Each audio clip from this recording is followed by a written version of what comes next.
welcome you to our inaugural online panel series, You Need to Be in It to Win It.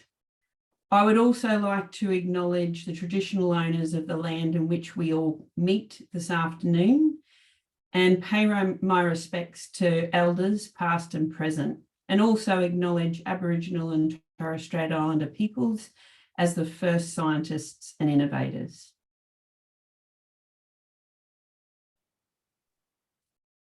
I'll hand over to Madhu, the other co-chair of Women in STEM Australia. Thank you, Sarah. It's a huge pleasure to be here on a Friday afternoon and lovely to see all of you online. As Sarah said, this is our foundation seminar in our 3-panel series, and we are so pleased to see all of you here.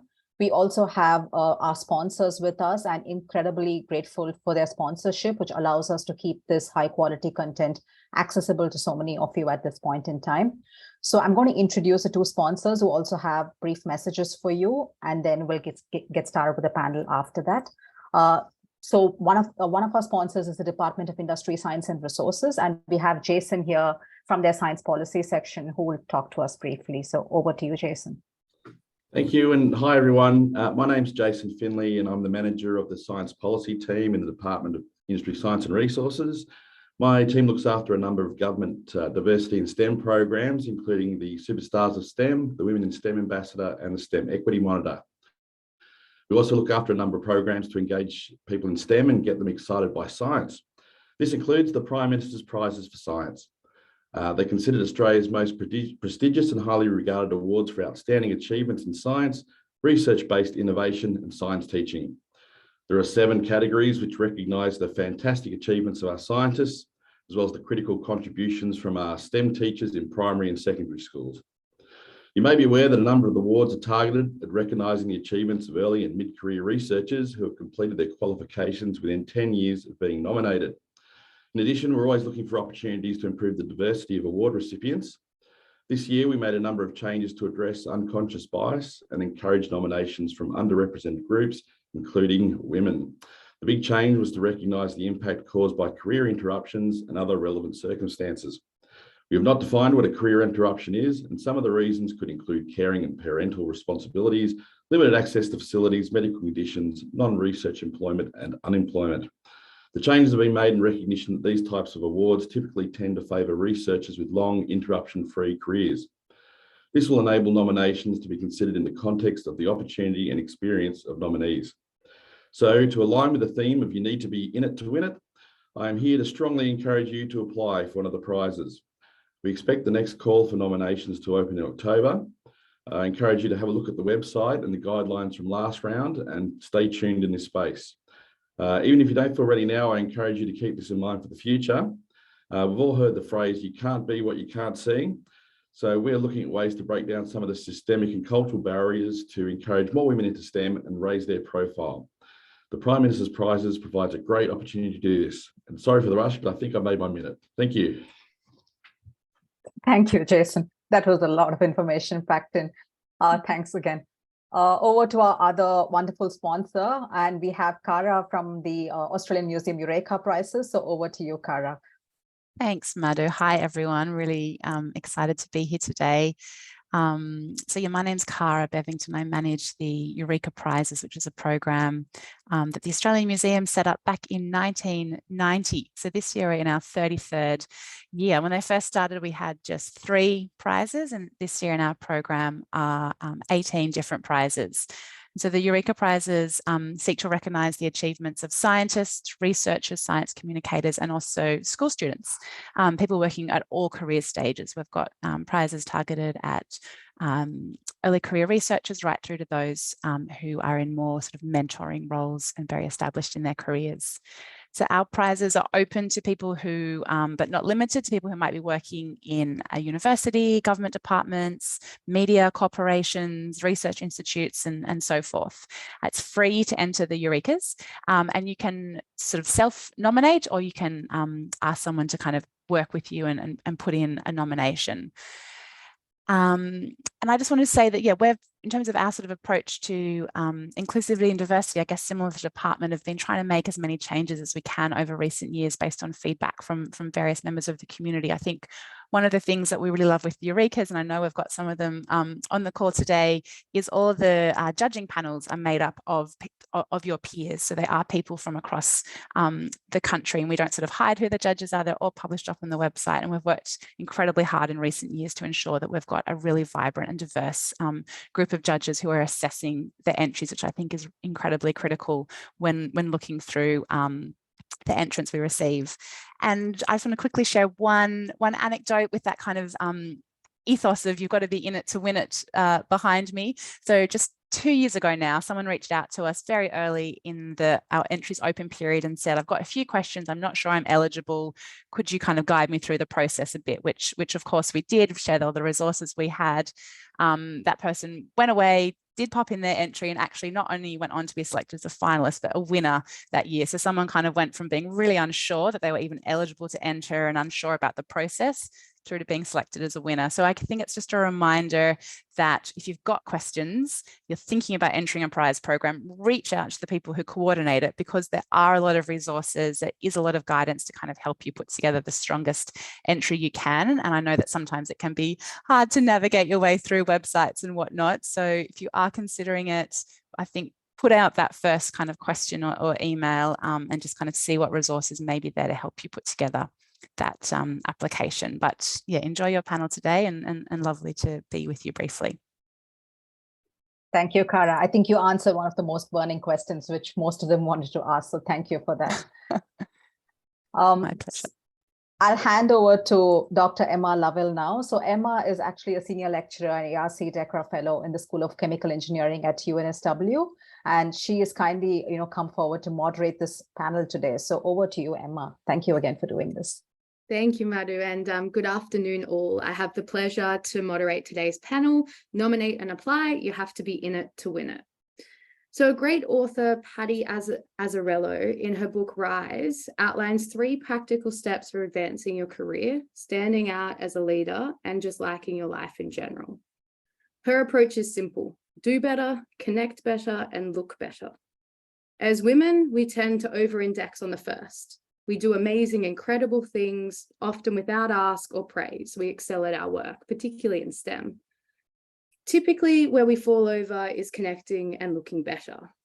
Now, there are scores of reasons for why this is the case: imposter syndrome, challenges in self-promotion, fear of failure, confidence, and the perennial challenge of asking for sponsorship and support from those around you.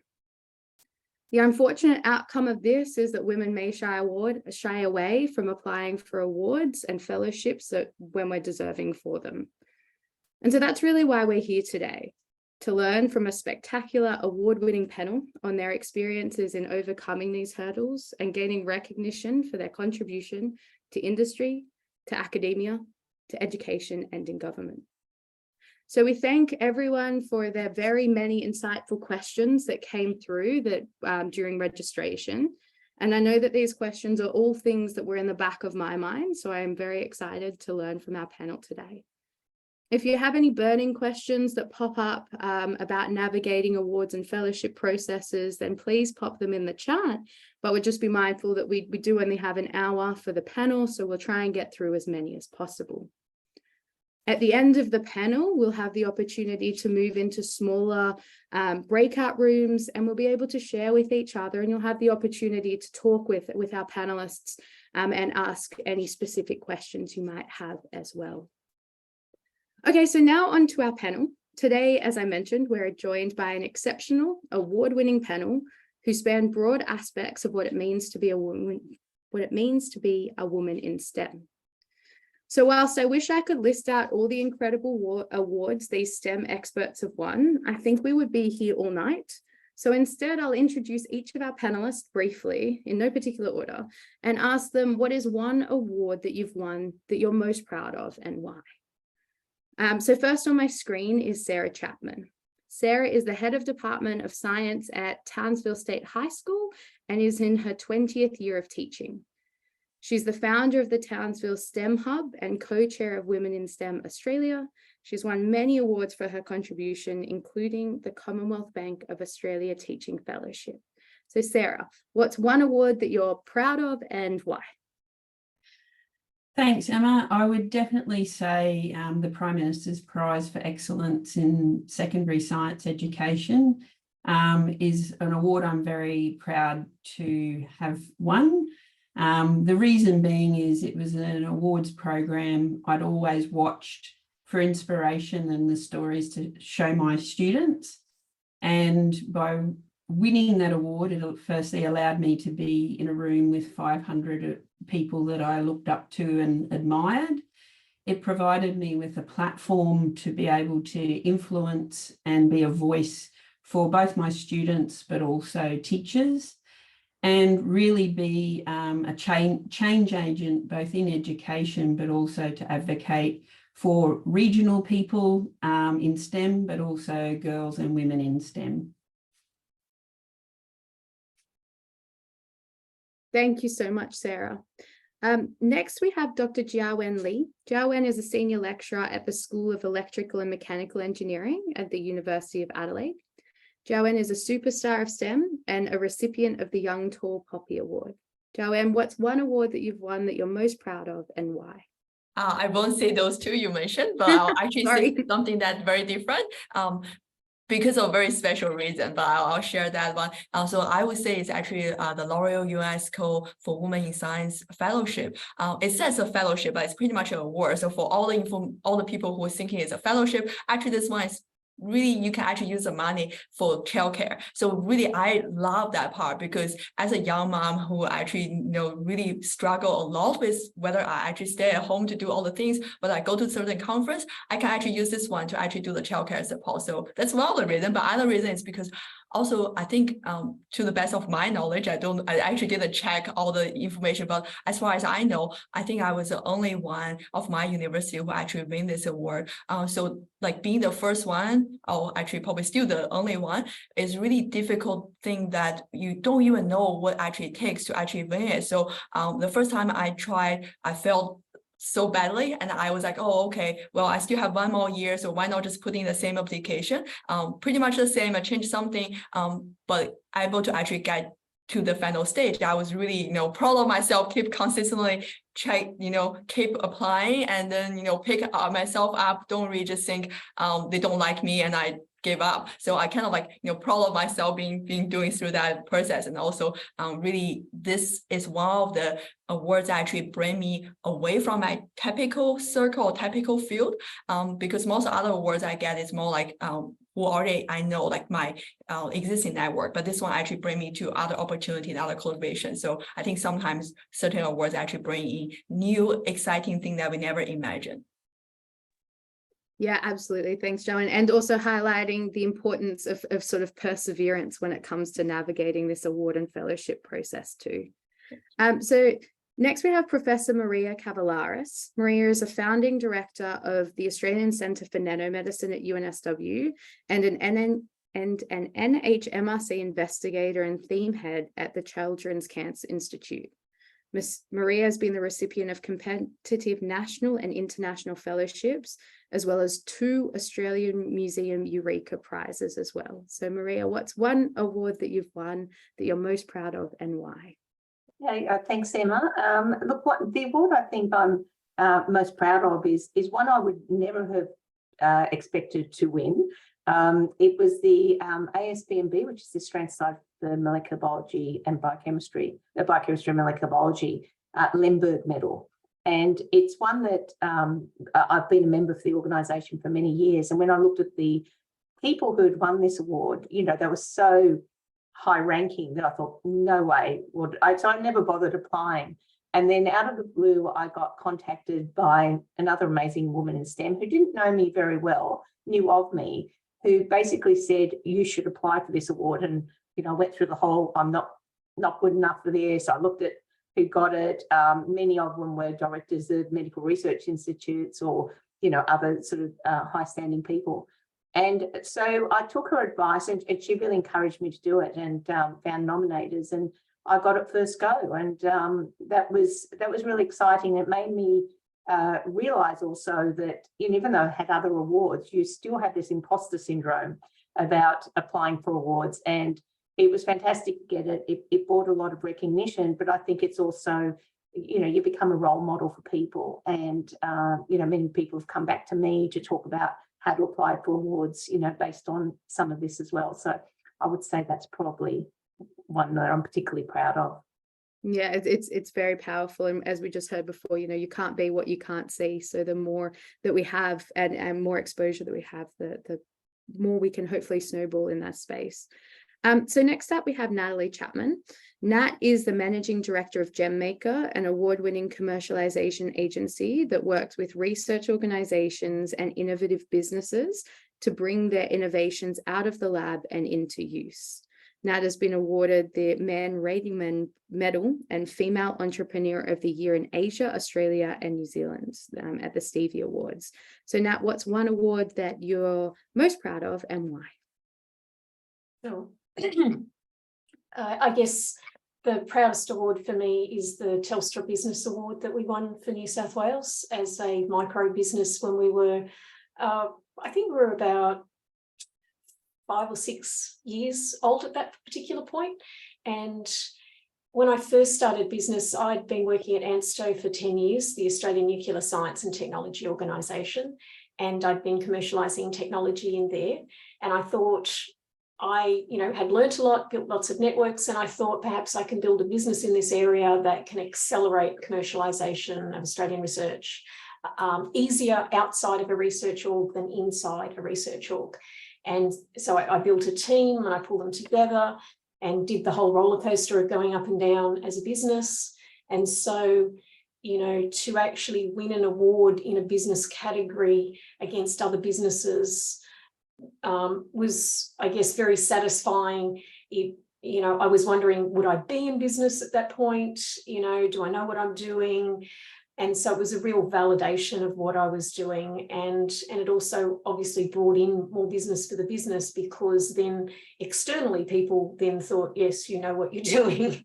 So it was great for us. It was great for the team, and it was very inspirational. And we applied because another group of ladies who had a company that we knew in the sector had applied the year before and were finalists. And we saw their notice and, them celebrating it and all the rest of it. And we thought, well, if they can have a crack at it, we can have a crack at it. And we did, and we won, and we were just so darn happy about it. It definitely goes to show the power of sort of a supportive community like this. So last but not least, we have Professor Madhu Bhaskara. Madhu is a multi-award winning electronics engineer and innovator. She co-leads the Functional Materials and Microsystems Research Group at RMIT University, which she established in 2010. Madhu's on the advisory board for STEM Sister and proudly co-leads Women in STEM Australia. So Madhu, what's one award that you're most proud of and why? I'm going to be cheeky and pick two. Because I think every one of those was special for various reasons, but two of them. The first one is actually the ATSI Fellowship, which I got last year, purely for the reason that, it's one of those awards, like all the other applicants have, or all the other panelists have said, where you have so much self-doubt going in for something. And so when someone called up and said, do you want to be put in for a fellowship to the academy? And I said, no, don't I have to wait for another decade for that or something, or achieve so much more before I can do that? And they said, no, give it a shot. And putting it in and then winning it, it was so special. And I love that particular one also because of the fact it's not just about research excellence, but it actually awards you for going beyond the scope of your day job and being a good citizen and, paying it forward and doing the community aspects of it as well. So that was really special. The second one I'll pick is actually special because so that one is actually the Philip Law Award by the Royal Society of Victoria. It's actually a Victorian prize, but I'll tell you why it's special. I came out of maternity leave at that period. And, when you come back from maternity leave, you're filled with so much self-doubt that you're sitting there wondering, do I really belong? You already wondered if you belong before you went away, but you question yourself even more after you come back. So to get an award at that stage is just like the perfect boost of confidence, which I needed at that point. So, sometimes no matter how big or small the awards, it's just that confidence boost at the right time to keep you going.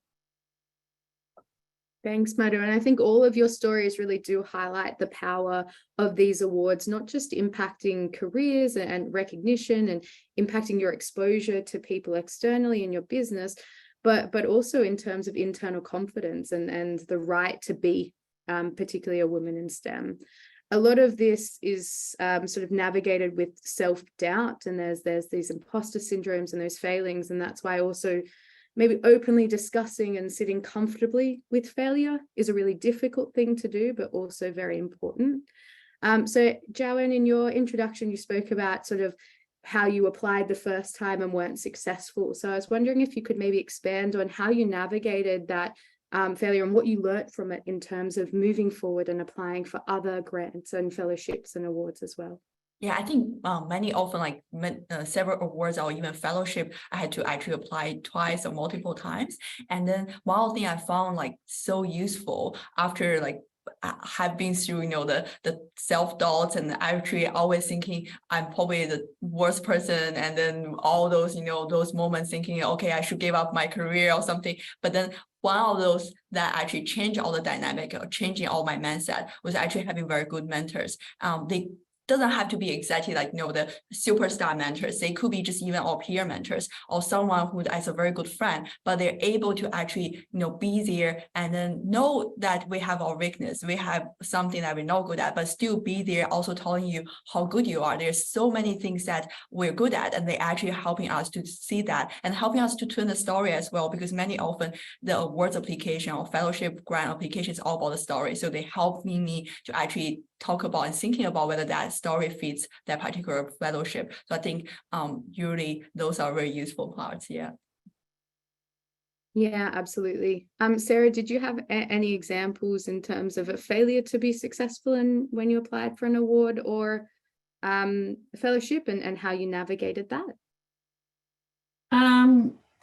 Not so much a failure, but in terms of I applied for the Barbara Cale Chief Executive Women Fellowship and was approached. It was you were asked to apply for that fellowship, not anybody, it wasn't an open application, and was told that I was the only secondary educator applying, that everybody else was a researcher at university. And I kind of just wrote myself off and went, oh, well, this is the token ticker box kind of thing. Oh, we've got the high school person over there. Thanks very much. Here's your prize, off you go type thing. Thanks very much. But I kind of went, well, I'm just going to be so ambitious and think big in terms of my proposal that, if there's any potential way, I'm going to try and tick as many dream boxes as I can in my proposal. And really pushed myself to the limit, because the whole time I was like, this is ridiculous, but kind of went, well, if I get the wish and I get to have that go, where would I want to go? And proposed basically a trip around the world to visit the best places in the world to look at STEM engagement. And I was fortunate to be one of 2 people selected for that. I bet against myself and I would have done it and lost my money. But I guess in some ways, even though the internal thing was there, even though I'd been told I was one of 50 people applying and that one person that was from a completely different background, I dreamed big. And I think sometimes it's just a matter of going, well, just throw yourself in and see what comes out. And I got to travel around the world and meet the coolest people doing the coolest things. So not so much on the failure side, but the inside talk sometimes. It's even going and saying, well, let's just be ridiculous and see how far you can go.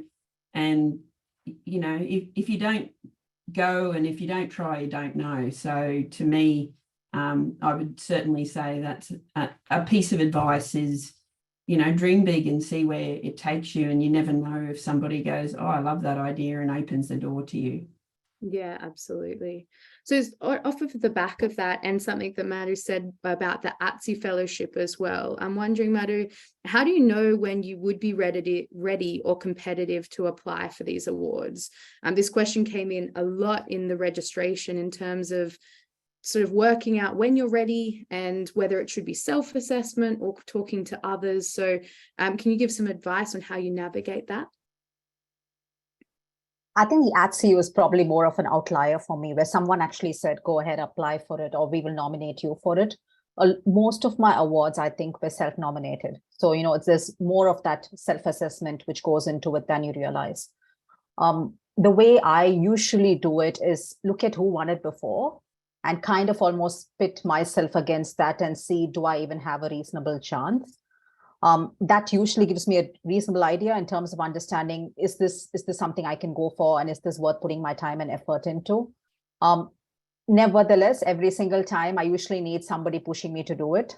And to the point of, I think it's usually the people I work with, and I think the 6th or 7th time it happened for some award, they were like, we're just tired of this. Every single time you need so much encouragement, it's not funny.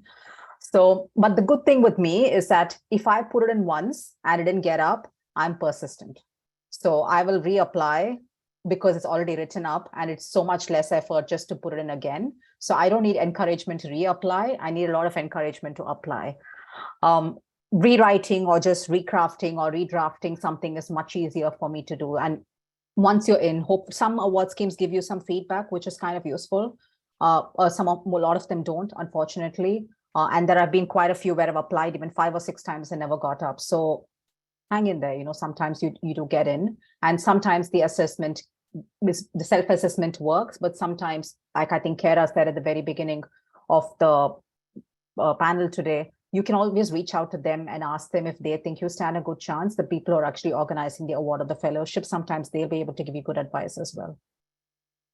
Yeah, I actually have been the opposite. If I applied and then didn't get it, I was like, well, I'm never going to get it, so I'll never apply again. So it's good to hear that you can keep reworking and recrafting applications, and it can increase your chances the next time as well. Nat, did you have any further advice for sort of navigating, particularly in the industry space, how you know when you're ready or your business might be ready to apply for these sorts of awards? Sure, I do what the other ladies have mentioned in terms of keeping an eye on what's out there across the board. So what I might be able to apply for now, what I might be able to apply for in the future, what sort of things do I need to do more of or get more of, experience, runs on the board, because every single award is different in terms of criteria, what they're looking for. They have different judges each year as well. So there's different nuances in there that are not the same every year. I'm a massive believer on, if I don't get it the first time and I really, really want it, then I don't take no for an answer.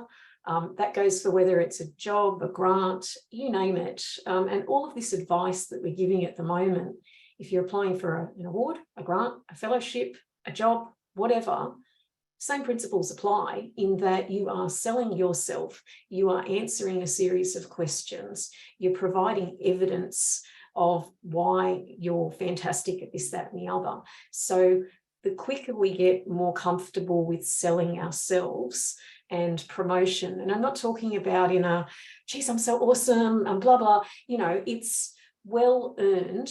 I really do know my stuff. I am an expert in this field of doing this, right? Recognizing that, accepting it and owning it, because we always underestimate ourselves as women, like completely, totally. So own it, learn from it. If you put an application in, if you've got the ability to speak to people as you're putting it in, like the museum lady said, because even for a job I went for, I was like ringing up going, I think I've got what you want, and they've gone, oh yes, apply. And I'm like, oh, okay, yeah, sure. So get that input, get the feedback, have others around you who do believe in you, your ex-bosses, your current bosses, supervisors, mentors, knock it past them and say, what do you think? Because they'll be your champion going, of course, you're like a no-brainer, you should be applying for this. Whereas you're sitting there going, should I, would I? Yeah, I think HP contributed a study a few years back called the confidence gap. And in that they said that men will apply for roles if they have 60% of the published criteria, and women wait for much more. And how much more? It's 100% at least. And still then we have issues. So it's definitely nice to have people who are advocating and pushing in that corner as well. Maria, you touched on the award that you're most proud of in terms of benchmarking and trying to work out where you fit across other recipients. I'm wondering if you have a piece of advice to sort of overcome this confidence gap, imposter syndrome feeling that is common amongst women. Yeah, and look, I think, what I did is I spoke to some other people who were also involved in the society, and they encouraged me to go ahead. And I think it's just about having champions around you who really encourage you to go ahead. And when I looked at it, what was nice about that award, I should say, is not only was it for scientific excellence, but it also was contributions to the broader research community. So it was like a combined award as well. And, I've got a good balance of that. And they said, you're a bit of a no-brainer. You should apply for this. And again, if you don't get it the first round, it doesn't matter. I think with this particular award, they look at you for 4 years in a row anyway. You just update it every year. I was just fortunate. But I think the main thing is to just push yourself forward and just do it. What really in the end, I think, you've got to think, Madhu said this as well, once you've prepared something, you've already got it there. It's just a matter of refreshing it and putting it back in and just trying. I think the problem is a lot of people do, as you do, Emma, is give up after that first thing because, you self-talk like that. I'm not good enough. I'm never going to get it. And I think we have to get that out of our heads. Yeah, absolutely. To be honest, I didn't even realize it was something you could or should do until this very discussion. So it's important to have these discussions. Still with you, Maria, I was wondering if you could talk through an approach to finding the right fit or opportunity. So how did you work to become aware of award opportunities and identify ones that are worthwhile applying for, particularly with that sort of academia lens? Yeah, and look, that's a really good question. I was really fortunate early in my career that, and I don't know how I found it. I think I was looking to go to the US to do a postdoctoral fellowship, and I searched what was available, and no one at the time where I was working, it was a small research organization, had any experience applying for fellowships.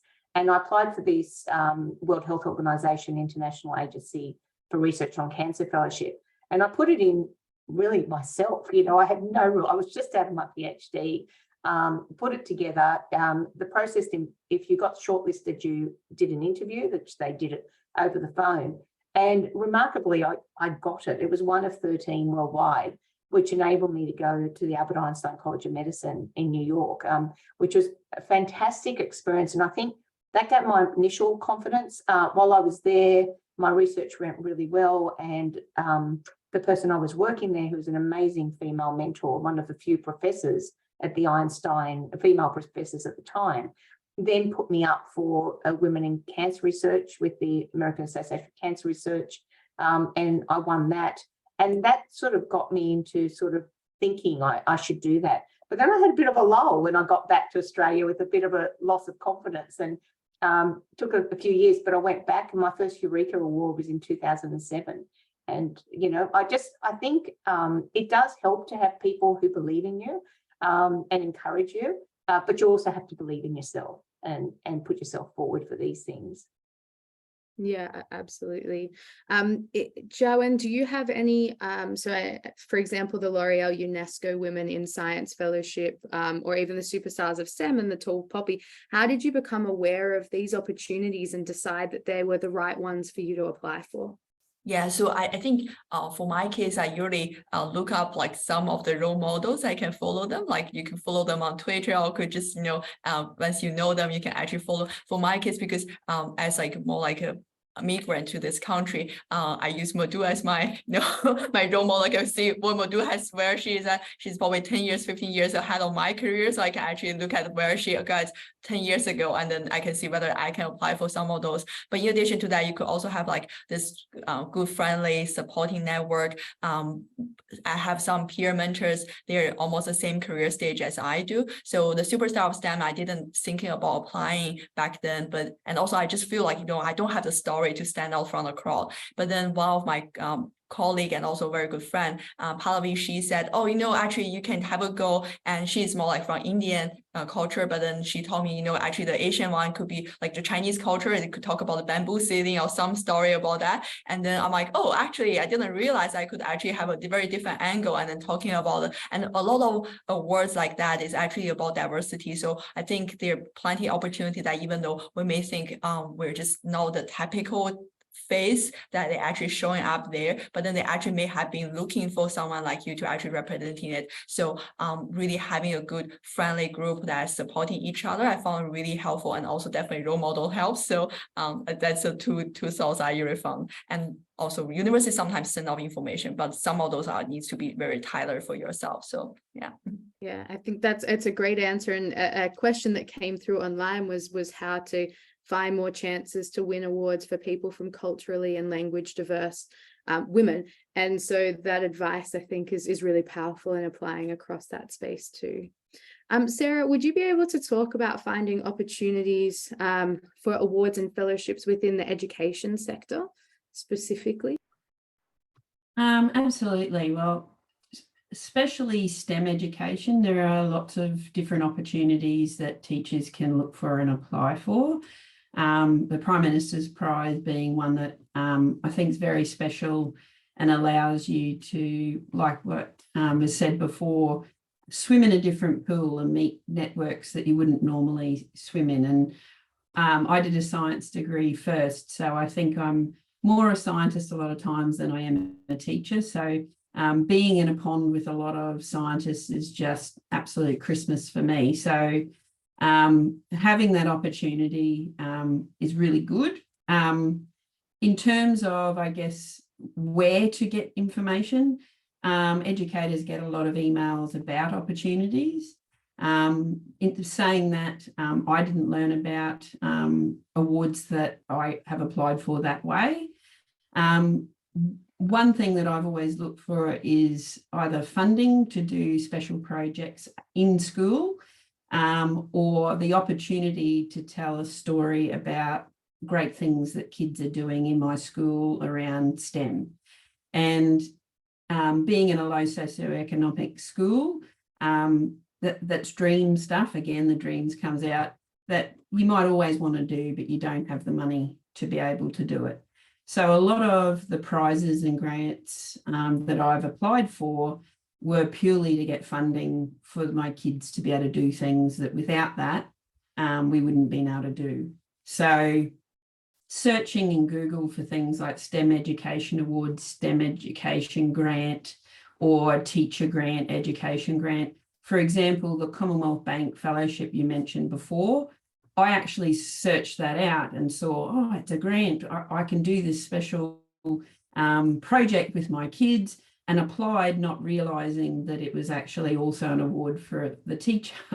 And so I was like, oh yeah, I'll write about this, and this is the project. And so majority of it was about the project, and there was just a small part that I had to write about myself, being the driver of it. And then they're like, oh, you got to fly down and get this award. And I'm like, oh, it's for me too. So I think a lot of times, and I know a lot of awards come with money, but certainly for educators, email from your institutions is great, but also searching through Google or grant finders is also very helpful. Generally in your state or even local government will have specific ones for your community. So then it might be targeted towards environment or sustainability.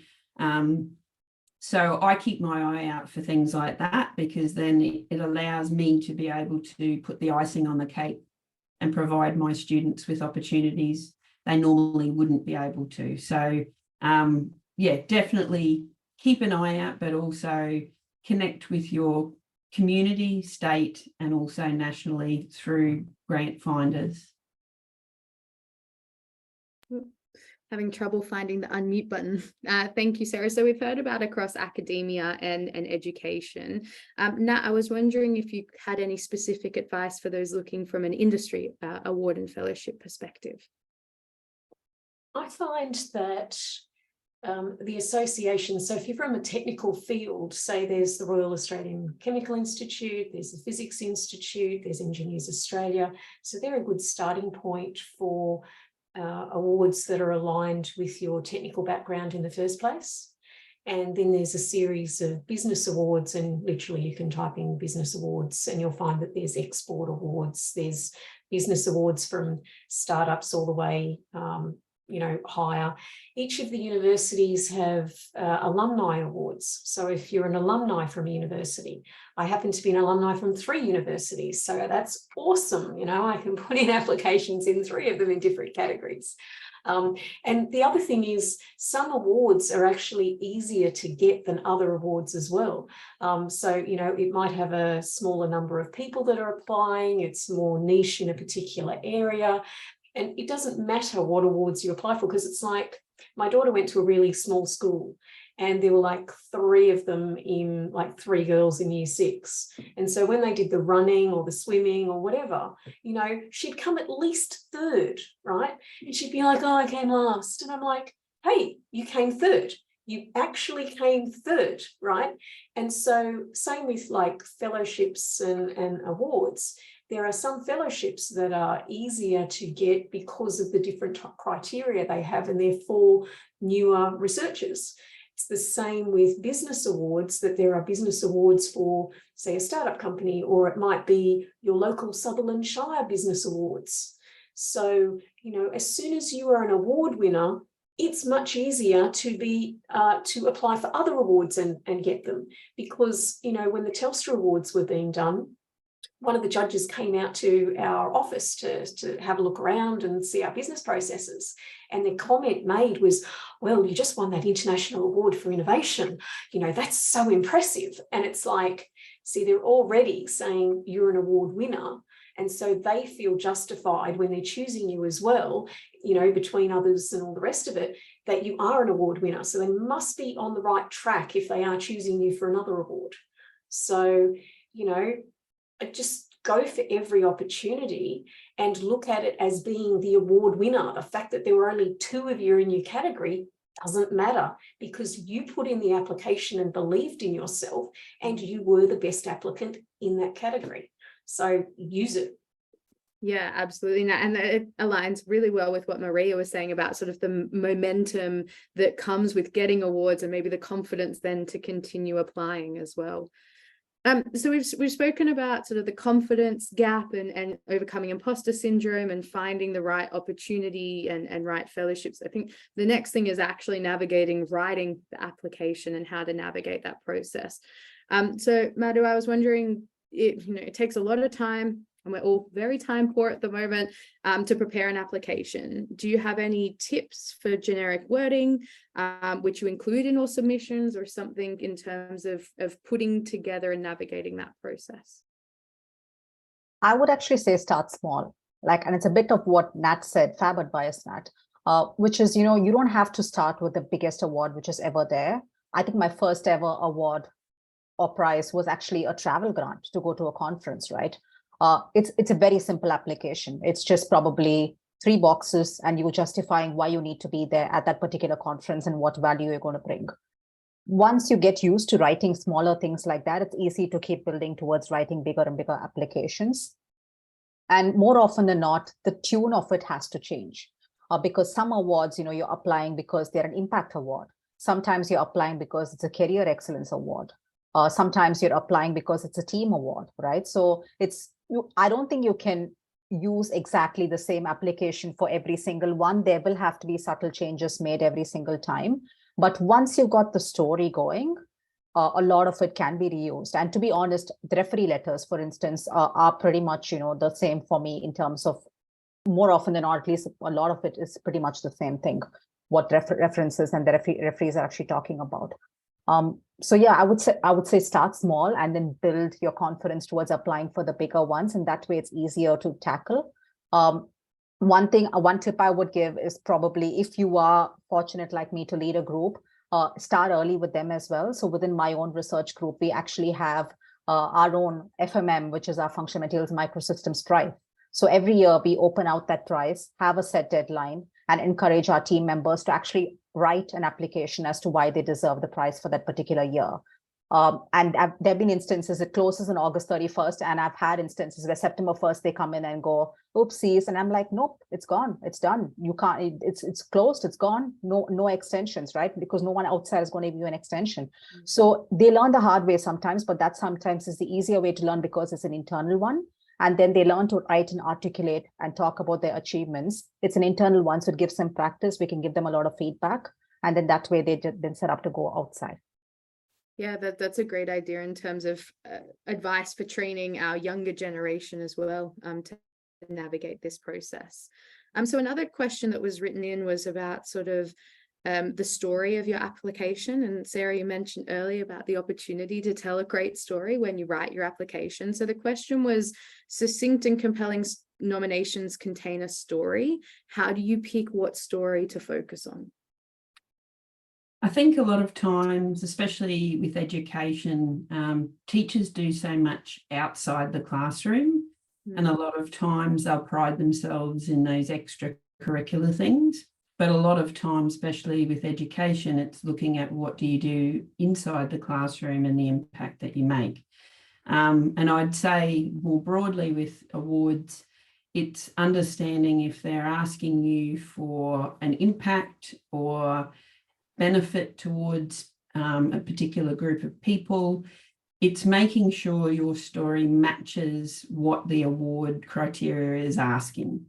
In terms of that, one thing I did was a lot of listening to people that I'd worked with and students that I'd taught. And so I asked them, you know, can you tell me something about how you saw me as a teacher and what things you enjoyed in the classroom? And this could be in any context in terms of people interacting. And so realistically, the messages I got back and the things I heard were actually way more valuable than the award, because it shone a light on things that I wasn't even aware that I did some of the times that meant something to people I worked with.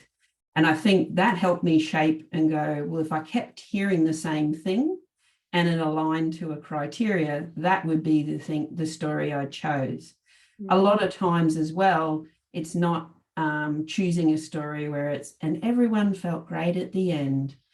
It's more choosing something that you may have data to be able to say, you know, improvements from, you know, pass rates of this to this.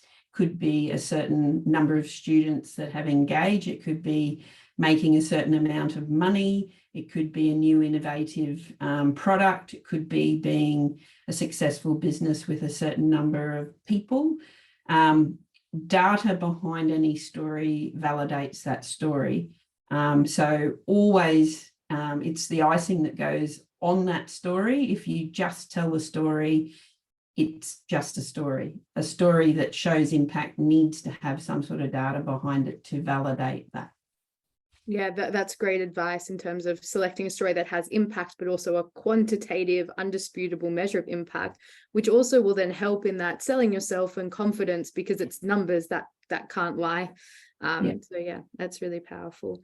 Joanne, did you have anything to add in terms of how you can best select and define a story for when it comes to writing these sorts of applications?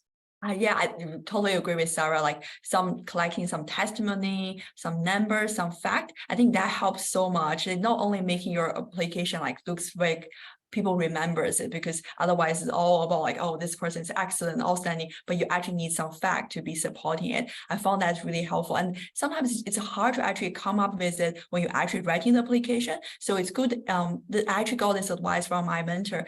He said, so it's actually my postal supervisor as well, by Robert McCauley. He said was that he actually have a working CV. So the CV is keep updating. So whenever he has something, he can put it into there. So you could think about this as a brag bag. Like you have something to brag about and you just keep putting into the bag. Like when you have all those numbers, put it in there so that later on you can actually go back and look at them and then connecting them into a story. Because one of the things I found so powerful was when I prepared my superstar applications was that some of those things not linked at all. And I was like, oh, maybe I should just, how can I actually tell the story? So when I actually talked to my mentor and also talking to the research office, they said, I think if you connect it this way, it actually looks very nice as entrepreneurial academics. So it's actually standing out from the crowd, because otherwise everyone looks similar. We have all this papers here and there. It's harder to actually compete. But if you have special angle, making them remember you, that will be really make a big difference. Because most people, when they're looking at applications,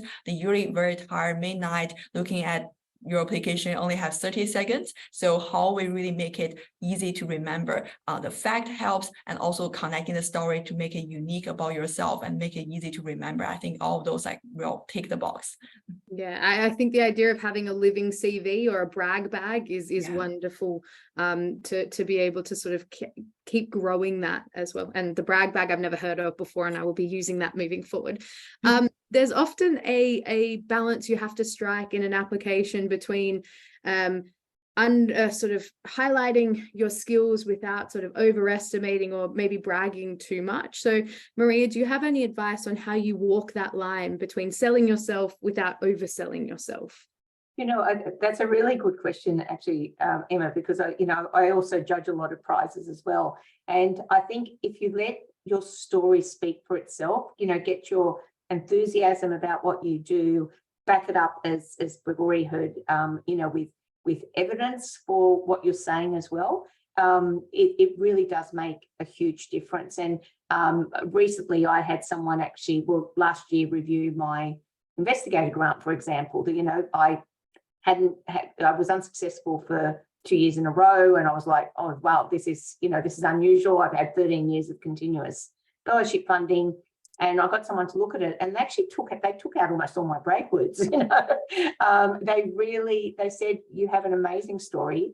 Just sell the story, back it up with the evidence, and just occasionally you use one of these words that is describing something enthusiastically, but really just tell the story and tell it with sort of enthusiasm, but back it up with the evidence. And, I don't know if that helped, but I think it did. I rewrote the whole application around those lines, and I was successful getting it last year, starting this year. So I think, just be a little bit careful. Sometimes people tell a lovely story, and I've judged applications for this, and you think, this person's got something, but they haven't given me one bit of evidence. So you can't rank them as being in the top. The ones who tell that great story and embed within that, you don't need a whole lot of metrics. It's just little bits of evidence. It doesn't have to be every piece of evidence, just your strong points. It really makes a difference. I know for me as a judge doing that, but I've also learned from that, being a judge for my own applications as well. Yeah, I think that's great advice, and really lines up with what Sarah and Joanne were saying about sort of using data to back your impact. And I think it helps with the confidence thing, because you don't have to feel like you're self-promoting. It's just speaking from the truth. So in the last few minutes, there are a few questions about sort of sponsors and referees, and it's something that's come up as being really important, I think, across all of your stories, in terms of the importance of peers, sponsors, mentors, people to encourage you to apply. So a few questions were written in. Nat, would you be able to sort of talk about suggestions to build out your allies, sponsors and mentors? So a network of positive people who can help provide references or that support as well. Sure. So I guess if I look at my network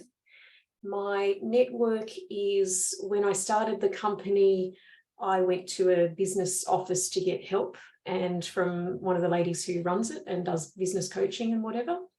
And I've taken her on as a coach ongoing, because her and I click really well. She understands where I'm coming from, and she goes, yes, you've got a business, you know exactly what you're doing. And she was very positive and supportive, and could see, you know, and help me with opportunities and things. I've had quite a few bosses that I've worked for in the past who've been very encouraging, always encouraging with professional development, opportunities, finding things for me. And those people I feel that I can trust and get a genuine answer back on, you know, am I good or not good? Am I, you know, working on this, etc. And, you know, those are people that I can rely on. I then do work for a lot of clients. So obviously we're a company, we do consulting, we work for lots of clients. We always ask them at the end of the work that we do for them if, you know, what they thought of the services, how we can improve, and get a testimonial from them. So we can get a good judgment from that on what they've thought of our work. And if they're sitting there raving about it, and yes, of course, they're going to refer us on and all the rest of it, then they're the people that we can then go to. And in fact, when I went for the Telstra Business Awards, the managing director of one of our clients, who's a ASX listed mining company, wrote the most amazing testimonial for me. And I thought, oh my God, is that what you think? It was really uplifting. So yeah, those people are all around you. You know them because they are supporting you on your journey now. And so it's, you know, along your journey as you travel all the way through your life, you will pick up more of them, but you will keep those ones from the very early beginning. And even now when I'm saying, oh, because I'm now thinking of other awards I might apply for, and I'm not sure whether or not I'm, you know, I've got it and all the rest of it. And it's like, of course you should be applying for that. Hey, let me help you with the application, blah, blah, blah. So, you know, yeah, all of that's positive and the way to go, I think. Yeah, thanks, Nat. Finally, Madhu, do you have any brief sort of words of advice in terms of finding those people who encouraged you to apply for the awards you mentioned that you needed for earlier? I think a lot of mine were actually self-nominated, but a lot of what I had to do and search and find were the referees. And again, it's my favorite piece of advice is if you don't ask, the answer is always no. So, you know, sometimes gather your guts, send that email, because worst thing they're going to say is no, sorry. But to be honest, most people say, yes, I will support you, but can you write the letter? And a lot of people don't have the time to, you know, draft that letter. And, you know, that question you were asking earlier about balancing that bragging versus, you know, underselling yourself. The referee letters can do that for you, you know. So sometimes the things which you're scared to write off in your own self-nomination, it sounds better coming from the referee. So, you know, what you feel is too much to write, put it in the referee letter, and that way it sounds better coming from another person rather than it coming from you. I usually tend to write in third person because it's easier, assuming I'm another person, I'm writing about some other person. But then at the last minute, and this was a tip someone said to me, change it all back to first person. So, you know, even though I write Madhu is exceptional, I change it back to I am exceptional because it sounds better coming in first person, but it's very hard to write in first person. So yeah, just a little bit there. It's definitely great advice to go and write in that language that makes you comfortable to write in as well. So that brings us very promptly to the end. I feel like it went incredibly quickly, but to the end of our panel discussion for today. So can everyone online please join me in giving our award-winning panel a giant virtual round of applause for sharing their experiences so genuinely with us today. So I certainly know I learned a lot. I've got a lot of tips. I'm definitely going to make a brag bag, but also in terms of navigating these processes, reapplying, I think it's been incredibly valuable, and I hope it has for all the attendees as well. So the second part of today's session is an opportunity to move into smaller breakout rooms where we can talk amongst our peers and maybe try and look at expanding that peer supportive network that we've heard about is so important, but also get the opportunity to talk to our wonderful panelists and ask them some specific questions as well in terms of navigating the award and fellowship process. But before we do that, I'm just going to hand over to Madhu to quickly wrap up and introduce the upcoming seminars as well. Thank you, Emma. Fab job, as always. So this was our foundation panel. So it's actually a part of a 3-panel series which Women in STEM Australia is running. But we have 2 more upcoming panels. The next one's going to be in September, focusing on diversity programs. And the third one's actually in October, which is focusing on STEM education pathways. So take a look at our website. All the information is there about the panels and things like that. But like Emma said, stick around because we will go into breakout rooms now, and the panelists will also go into the breakout rooms, and we can network further there and talk further there. Thank you.